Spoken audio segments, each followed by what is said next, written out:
this, set it by that. No, I hope this time. Yeah. So okay, I can't do that. Alright. I don't know. I got some E's, some Okay, here's our thumb tape. Oh, just like. I'm going to start off with pre-up. I even told them like, If you need it, because you have hair. I would answer every question. Across the around the circle hand. Circle hand. Just make sure I do at least I answer first time. Okay, so we're going to do one anchor around the wrist. If you would like to do 2 anchors, you could do 2 anchors as well. In case you need more stability in your wrist, that's fine. But only one is necessary. Okay, then you split the tape in half. Okay, you're going to come right here where the ulnar bone meets the wrist. Okay, come across that area right in between the thumb and your index finger, and then you're going to stop right at the same spot where you started. So if you turn over this, it should be connecting right here.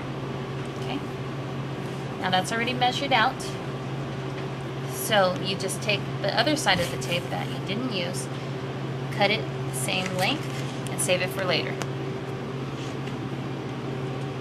Okay, we're going to keep going with half strips. We're going to connect this dorsal side to the ventral side by covering all pre-wrap or skin. Okay, there's no holes, or there shouldn't be any holes.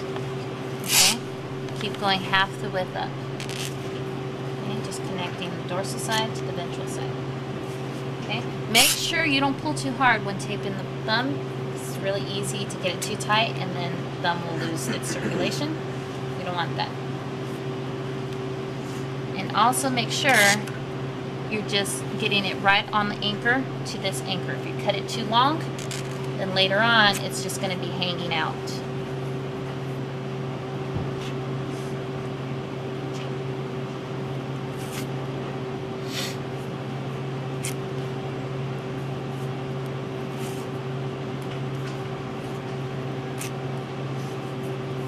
Okay, you want to go all the way to the MP joint, which is that joint I just covered over right now.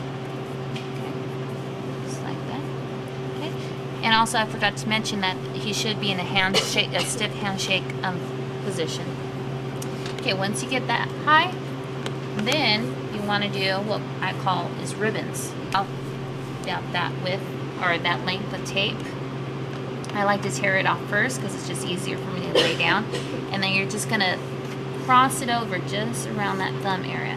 And I call them ribbons because they look like supportive ribbons, like breast cancer, support the troop type of thing. Okay, half the width up. Now you're only going to the IP joint, that's the interphalangeal joint right here. So you don't need very many of these. I think maybe him, put one more and that's it.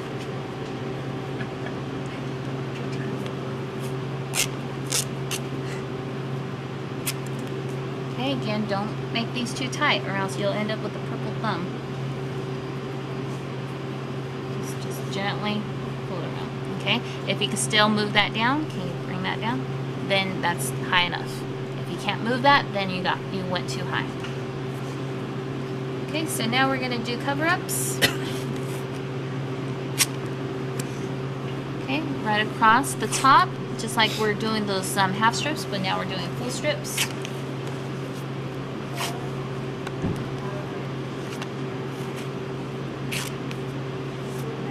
Okay, maybe just one more.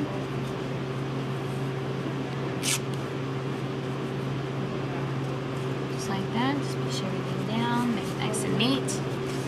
Take that half strip that you saved for later. Now you go ahead and use it. And I just kind of start out in the middle and come down with it, making sure I'm covering everything. Okay, basically just end it right here. Okay, so now it's holding down the dorsal side and holding down the ventral side. See how I didn't cut things too long and nothing's flapping in the wind here? So that's what you want. And now just one more anchor around the wrist. If you started out with 2, make sure you do 2, but if you just started out like with 1 like I did, then you just have to put 1.